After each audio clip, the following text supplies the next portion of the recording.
श्री दुर्गा सप्तशती 5वां अध्याय। देवताओं द्वारा देवी की स्तुति। महर्षि मेधा ने कहा, पूर्व काल में शुंभ निशुंभ नामक असुरों ने अपने बल के मद में इंद्र का त्रिलोकी का राज्य और यज्ञों के भाग छीन लिए, और वह दोनों इसी प्रकार सूर्य, चंद्रमा, धर्मराज और वरुण के अधिकार भी छीनकर स्वयं ही उनका उपयोग करने लगे। वायु और अग्नि का कार्य भी वही करने लगे, और इसके पश्चात उन्होंने जिन देवताओं का राज्य छीना था उनको अपने अपने स्थान से निकाल दिया। इस तरह से अधिकार छीने हुए तथा दैत्यों द्वारा निकाले हुए देवता अपराजिता देवी का स्मरण करने लगे कि देवी ने हमको वर दिया था कि मैं तुम्हारी संपूर्ण विपत्तियों को नष्ट करके रक्षा करूंगी।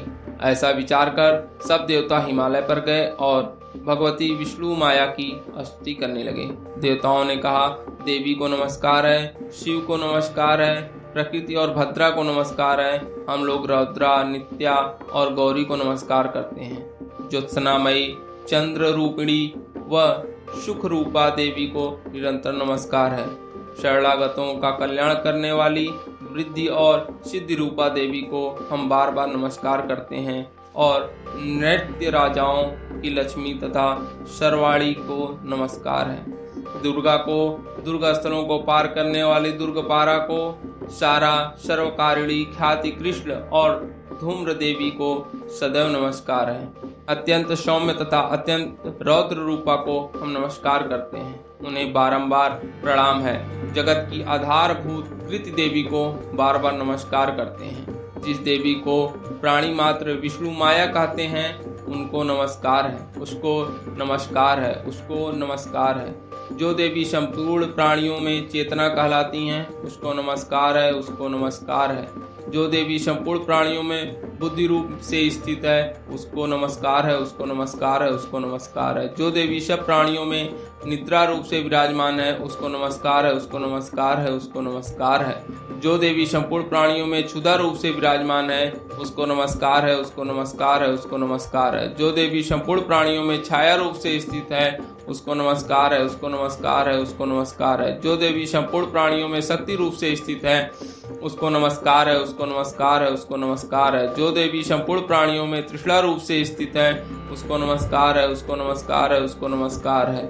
जो देवी सब प्राणियों में शांति रूप से स्थित है उसको नमस्कार है, उसको नमस्कार है, उसको नमस्कार है। जो देवी सब प्राणियों में जाति रूप से स्थित है उसको नमस्कार है, उसको नमस्कार है, उसको नमस्कार है। जो देवी सब प्राणियों में लज्जा रूप से स्थित है उसको नमस्कार है, उसको नमस्कार है, उसको नमस्कार है। जो देवी सब प्राणियों में शांति रूप से स्थित है उसको नमस्कार है, उसको नमस्कार है, उसको नमस्कार है। जो देवी संपूर्ण प्राणियों में श्रद्धा रूप से स्थित है उसको नमस्कार है, उसको नमस्कार है, उसको नमस्कार है। जो देवी सब प्राणियों में लक्ष्मी रूप से स्थित है उसको नमस्कार है, उसको नमस्कार है, उसको नमस्कार है। जो देवी संपूर्ण प्राणियों में वृत्य रूप से स्थित है उसको नमस्कार है, उसको नमस्कार है, उसको नमस्कार है। जो देवी सब प्राणियों में स्मृत रूप से विराजमान है उसको नमस्कार है, उसको नमस्कार है, उसको नमस्कार है। जो देवी सब प्राणियों में दया रूप से स्थित है उसको नमस्कार है, उसको नमस्कार है, उसको नमस्कार है। जो देवी सब प्राणियों में तुष्टि रूप से स्थित है उसको नमस्कार है, उसको नमस्कार है, उसको नमस्कार है। जो देवी संपूर्ण प्राणियों में मातृ रूप से स्थित है उसको नमस्कार है, उसको नमस्कार है, उसको नमस्कार है। जो देवी संपूर्ण प्राणियों में भ्रांति रूप से स्थित है उसको नमस्कार है, उसको नमस्कार है, उसको नमस्कार है। जो देवी संपूर्ण प्राणियों में नित्य व्याप्त रहती है उसको नमस्कार है, उसको नमस्कार है। जो देवी चैतन्य रूप से इस संपूर्ण संसार को व्याप्त करके स्थित है उसको नमस्कार है, उसको नमस्कार है, उसको नमस्कार है। पूर्व काल में देवताओं ने अपने अभिष्ट फल पाने के लिए जिसकी स्तुति की है और देवराज इंद्र ने बहुत दिनों तक जिसका सेवन किया है वह कल्याण की साधना भूता ईश्वरी हमारा कल्याण और मंगल करे तथा सारी विपत्तियों को नष्ट कर डालें। असुरों के सताए हुए हम संपूर्ण देवता उस परमेश्वरी को इस समय नमस्कार करते हैं तथा जो भक्ति पूर्वक स्मरण किए जाने पर तुरंत ही सब विपत्तियों को नष्ट कर देती हैं, वह जगदम्बा इस समय भी हमारा मंगल करके हमारी समस्त विपत्तियों को दूर करें। महर्षि मेधा ने कहा, हे राजन, इस प्रकार जब देवता स्तुति कर रहे थे तो उसी समय पार्वती देवी गंगा में स्नान करने के लिए आईं। तब उनके शरीर से प्रकट होकर शिवा देवी बोली, शुंभ दैत्य के द्वारा स्वर्ग से निकाले हुए और निशुंभ से हारे हुए यह देवता मेरी ही स्तुति कर रहे हैं। पार्वती के शरीर से अंबिका निकली थी, इसलिए उसको संपूर्ण लोक में कौशिकी कहते हैं। कौशिकी के प्रकट होने के पश्चात पार्वती देवी के शरीर का रंग काला हो गया। वह हिमालय पर रहने वाली कालिका देवी के नाम से प्रसिद्ध हुई। फिर शुंभ और निशुंभ के दूत चंडमुंड वहां आए और उन्होंने परम मनोहर रूप वाली अंबिका देवी को देखा। फिर वह शुंभ के पास जाकर बोले, महाराज, एक अत्यंत सुंदर स्त्री हिमालय को प्रकाशित कर रही है। वैसा रंग रूप आज तक हमने किसी स्त्री में नहीं देखा। हे असुरेश्वर, आप यह पता लगाएं कि वह कौन है और उसको ग्रहण कर लें। वह स्त्री स्त्रियों में रत्न है। वह अपनी कांति से दसों दिशाओं को प्रकाशित करती हुई वहां स्थित है, इसलिए आपको उसका देखना उचित है। हे प्रभु, तीनों लोकों के हाथी, घोड़े और मणि इत्यादि जितने रत्न हैं, वह सब इस समय आपके घर में शोभायमान है। हाथियों में रत्न रूप इरावत हाथी और उच्चश्रवा नामक घोड़ा तो आप इंद्र से ले आए हैं।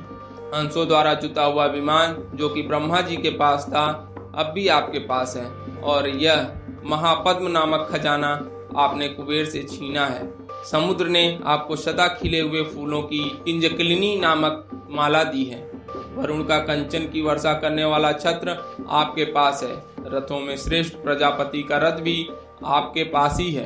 हे दैतेंद्र, मृत्यु से उत्क्रांतिता नामक शक्ति भी आपने छीन ली है और वरुण का पास भी आपके भ्राता निशुंभ के पास ही है। और समुद्र में पैदा होने वाले सब प्रकार के रत्न भी आपके भ्राता निशुंभ के अधिकार में हैं। और जो अग्नि में न जल सके ऐसे 2 वस्त्र भी अग्निदेव ने आपको दिए हैं। हे दैत्यराज, इस प्रकार सारी रत्न रूपी वस्तुएं आप संग्रह कर चुके हैं, तो फिर आप इस कल्याणमयी स्त्री में रत्न रूप अनुपम स्त्री आप क्यों नहीं ग्रहण करते? महर्षि मेधा बोले, चंडमुंड का यह वचन सुनकर शुंभ ने विचारा कि सुग्रीव को अपना दूत बनाकर देवी के पास भेजा जाए। प्रथम उसको सब कुछ समझा दिया और कहा कि वहां जाकर तुम उसको अच्छी तरह से समझाना और ऐसा उपाय करना जिससे वह प्रसन्न होकर तुरंत मेरे पास चली आए। भली प्रकार समझा कर कहना।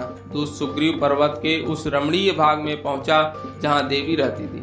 दूत ने कहा, हे देवी, दैत्यों का राजा शुंभ जो इस समय तीनों लोकों का स्वामी है, मैं उसका दूत हूँ और यहाँ तुम्हारे पास आया हूँ। संपूर्ण देवता उसकी आज्ञा एक स्वर में मानते हैं। अब जो कुछ उसने कहला भेजा है वह सुनो।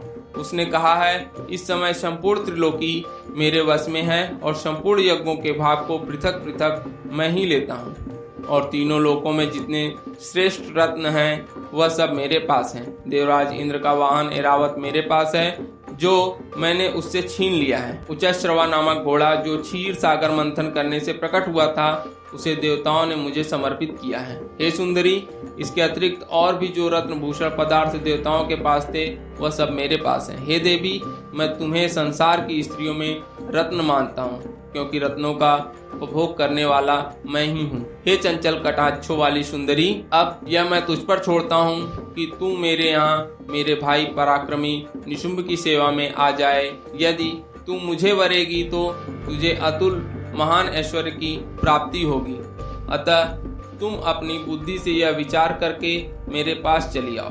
महर्षि मेधा ने कहा, दूत के ऐसा कहने पर संपूर्ण जगत का कल्याण करने वाली भगवती दुर्गा मन ही मन मुस्कुराई और इस प्रकार कहने लगी। देवी ने कहा, हे दूत, तू जो कुछ कह रहा है वह सत्य है और इसमें किंचित मात्र भी झूठ नहीं है। शुंभ इस समय तीनों लोकों का स्वामी है और निशुंभ भी उसी की तरह पराक्रमी है, किंतु इसके संबंध में मैं जो प्रतिज्ञा कर चुकी हूँ उसे मैं कैसे झुठला सकती हूँ। अतः तू मैंने जो प्रतिज्ञा की है उसे सुन।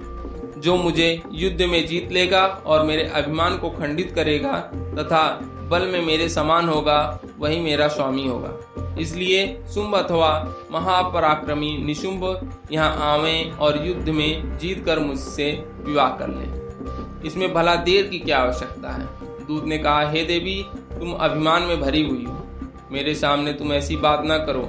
इस त्रिलोकी में मुझे तो ऐसा कोई दिखाई नहीं देता जो कि शुंभ और निशुंभ के सामने ठहर सके। हे देवी, जब अन्य देवताओं में कोई शुंभ व निशुंभ के सामने युद्ध में ठहर नहीं सका, तो फिर तुम जैसी स्त्री उसके सामने रणभूमि में ठहर सकेगी।